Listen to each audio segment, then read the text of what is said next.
guys, nandito tayo mismo ngayon sa harap ng munisipyo ng Pasay. At sa kasalukuyan ay nagrarally po yung mga taga Wawi market vendors. 3 buwan na nawala silang trabaho.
Sana po, Ma'am Mayor Emmy Calixto, buksan niyo po sana ang inyong puso't isipan para sa aming mga simpleng mamamayan ng lungsod ng Pasay. Tulungan niyo po sana kami at huwag niyo po kaming tikisin. Sa ating mga kasamahan na nag-protesta, yung pong oras niya po ay sobra na po at kami po ay nakikiusap muli. So ito mga kababayan, ilang minuto pa lamang na nandito ang mga vendors at hindi pa na ipapahayag yung kanilang saloobin sa Pasay City Hall ay pinapaalis na sila ng mga kapulisan. Ayon sa pulis ay yung oras nila ay tapos na. Napanood nyo naman mga kababayan, hindi pa nasa kalagitnaan ng speech ni ate, kumbaga introduction pa lamang, ang kanyang speech ay pinuputol na ng mamang pulis.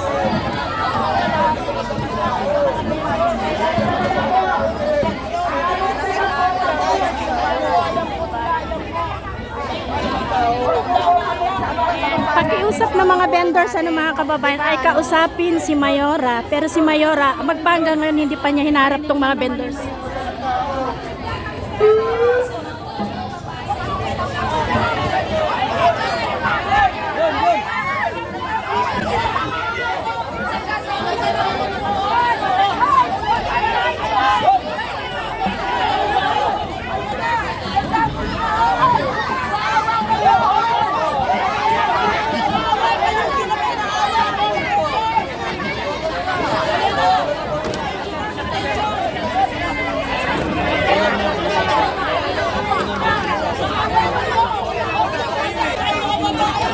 Pinusasan mga kababayan, yung isa pinusasan.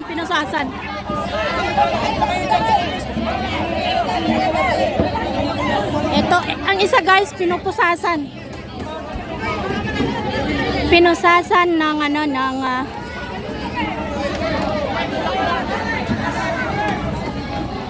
Sinapuntakin ng taga-Aristo.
kalaban namin eh.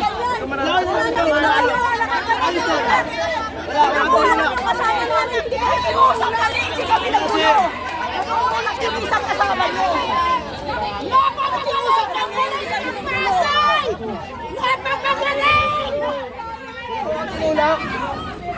Nakikiusap ko ang gulo! Kapag ang mukha!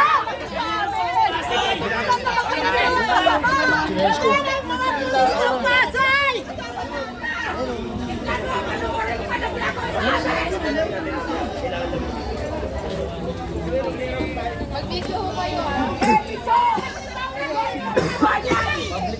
Para malaman nila kung nasaan tayo! Kung sino ang mali!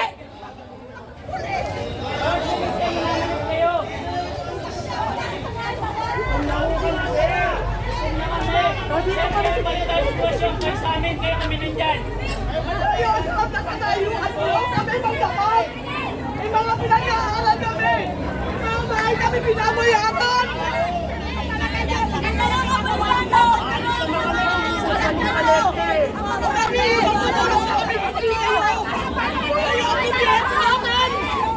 Walang iba tutulong sa amin kundi kayo! Kayo ang gobyerno namin!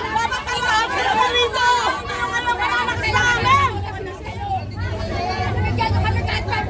5 to 10 minutes yung hinihiling nila na pagpapahayag para mailabas lahat yung gusto nilang sabihin kay Mayora. Ngunit ito nga mga kababayan, sila ay dinisperse. Yung ganito pala mamahala yung Mayora ng Pasay, guys. Sana pinabayaan nila magpapahayag. Hindi naman kami manggugulo, tao kami pumunta rito. Ang gusto namin, mailabas ang aming mga hinahin. Babae yan, gusto! Anong lakas ng mga yan? Usap mo yan, sana napakalakas ng pwersa nyo. Ilan lang kami mga nandito. Wala naman kami ginawa. Wala naman kami ginawa. Ano ang ginawa ninyo? Pinagtatapunan nyo kami! Try nyo kayong nasa kalagayan namin! Balik na lang tayo! Ano gagawin nyo? Parang hindi namin kayo! Ha? Alam mo kung ano kami! Alam mo kung ano! Walang hanap buhay nyo. Sabi na hinuhuli nyo, hindi mga vendor.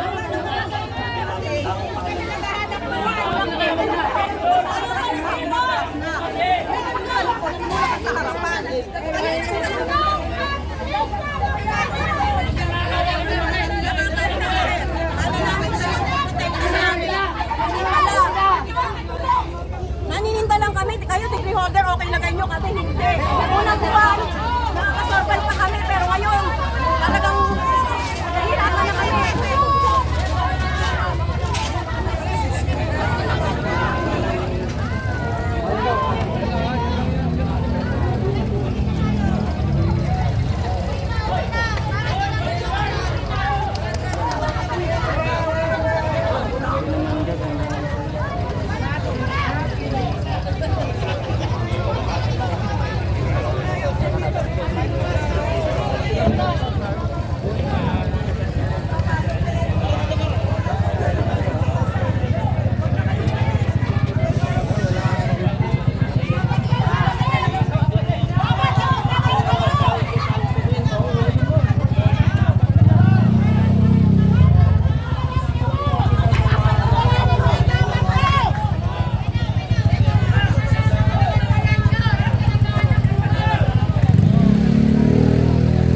So sa nangyayari ngayon mga kababayan, ano naman kaya ang aksyon na maitutulong ng Pangulo tungkol po dito sa nangyayari sa Pasay?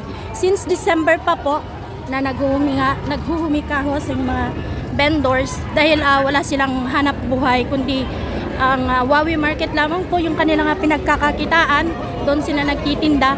Ngunit magpahanggang ngayon ay walang kasagutan sa kanilang mga hinaing. Ayon sa kanila ay nagko-comply naman sila sa kanilang hinihinging mga papeles.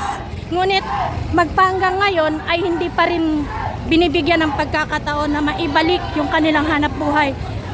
Sa gitna na meron na tayong problema ng mga langis, walang hanap buhay, nagiging akos po itong mga taong ito sapagkat napakahirap nga naman na walang hanap buhay, na mayroon kang pinapag-aral, mayroon kang inaalagaan, mga lolo't lula, wala kang kita, sadyang napakahirap nga naman, lalo na ang tataas ng mga bilihin ng mga kababayan. So from City Hall, nandito na tayo sa may tapat ng Palm Court.